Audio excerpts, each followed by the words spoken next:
ಕಾರಣಕ್ಕೂ ಕೂಡ ಈಶಾನ್ಯ ದಿಕ್ಕಿನಲ್ಲಿ ಮಲಗಿಸ್ಬೇಡಿ. ಕೇಳ್ಬೋದು, ಏನಕ್ಕೆ ಈಶಾನ್ಯ ದಿಕ್ಕಿನಲ್ಲಿ ಸ್ತ್ರೀಯನ್ನು ಮಲಗಿಸ್ಬಾರ್ದು? ಪುರುಷ ಮಲಗ್ಬೋದು, ಸ್ತ್ರೀ ಅಲ್ಲ.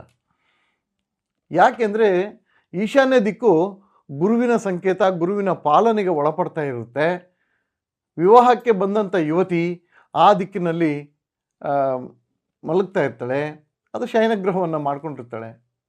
ಈ ಸಂದರ್ಭದಲ್ಲಿ ನೋಡಿ, ನೇಚರ್, ಪ್ರಕೃತಿ ಅವ್ರಿಗೊಂದು ಕೊಡುಗೆಯನ್ನು ಕೊಟ್ಟಿದೆ. ಅದನ್ನು ನಾವು ಪ್ರತಿ ತಿಂಗಳ ಒಂದು ಪಿರಿಯಡ್ಸ್ ಅಂತ ಹೇಳ್ತೀವಿ. ಈ ಒಂದು ಸಂದರ್ಭದಲ್ಲಿ ಪ್ರತಿ ತಿಂಗಳು ಆಗುವಂತಹ ಪಿರಿಯಡ್ಸಲ್ಲಿ ಅವರು ತಮ್ಮ ದೇಹದ ತೇಜಸ್ಸನ್ನು, ಆರ ಅಂತ ಹೇಳ್ತೀವಲ್ವ, ಅದು ಅವರಿಗೆ ಓಪನ್ ಆಗುತ್ತೆ. Open in the sense body is ready to accept negative energy ಅಂತ. ದೇಹ ಸರ್ವ ಋಣಾತ್ಮಕ ಶಕ್ತಿಗಳನ್ನು ಹೀರಿಕೊಳ್ಳುವಂಥ